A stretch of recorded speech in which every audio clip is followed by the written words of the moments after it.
হারের মুহূর্তে খেলার মাঝেই মেজাজ হারালেন বার্ল। টানা চতুর্থ হারের পর বেশ হতাশ জিম্বাবুয়ে। এদিকে সাকিব দলে ফিরেই যেন বনে গেলেন মহেন্দ্র সিং ধোনির মতো অলিখিত অধিনায়ক। খেলার মাঝে দিক নির্দেশনা দিচ্ছিলেন কে কোথায় কিভাবে ফিল্ডিংয়ে দাঁড়াবেন।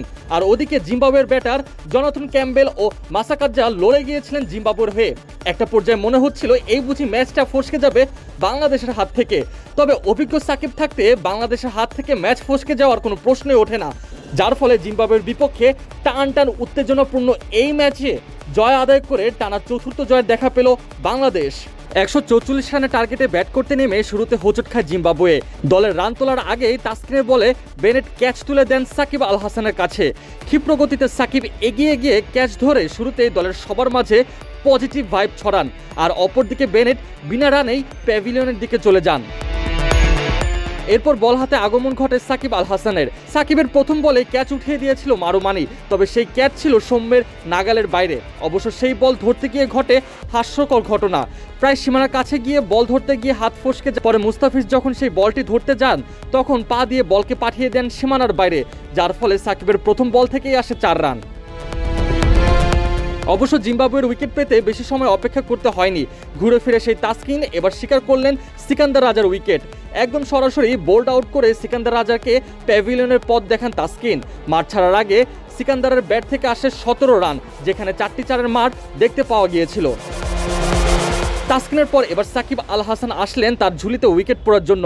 সাকিবের ব্যক্তিগত দ্বিতীয় ওভারে জিম্বাবুয়ের ব্যাটার মারুমানি এলবিডব্লিউর ফাঁদে পড়ে আউট হয়ে যান।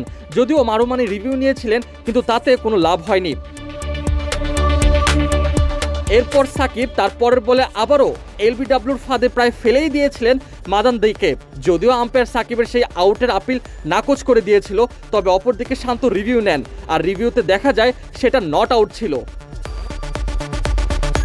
32 রানে 3 উইকেট হারিয়ে জিম্বাবুয়ের যখন দিশাহারা অবস্থা, তখন জনাথন এবং মাদানদে দুজনে মিলে জুটি করার চেষ্টা করেছিল। তবে দলীয় 57 রানের মাথায় মাদানদে রিশাদের বলে ক্যাচ তুলে দেন তাওহিদ হৃদয়ের কাছে, কিন্তু দুর্ভাগ্যজনকভাবে হৃদয় সেই ক্যাচটি লুফে নিতে পারেননি।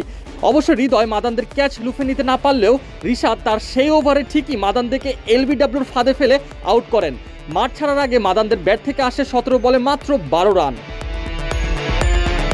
এরপর জিম্বাবুয়ের দলীয় 58 রানের মাথায় বার্ল তানজিম সাকিবের বলে ক্যাচ তুলে দেন। সেই ক্যাচটি লুফে নেবার জন্য উইকেট কিপার জাকের আলী অনেক আপ্রাণ চেষ্টা করেছিলেন, তবে জাকের ব্যর্থ হন সেই ক্যাচটি লুফে নিতে। এরপর প্রায় 35 রানে জুটি হয়ে যায়। আর এই জুটি দেখে অনেকে ধরেই নিয়েছিলেন এই বুঝি বাংলাদেশের হাত থেকে ম্যাচটি ফসকে যাচ্ছে।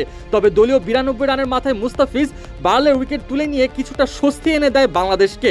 রায়ান বার্ল 20 বলে 19 রান করে সাজঘরে ফিরে যান এবং কি মুস্তাফিজ তার সেই ওভারেই দেখা পান আরও একটি উইকেটের। এবার মুস্তাফিজ স্বীকার করেন লুক জংওয়ের উইকেট।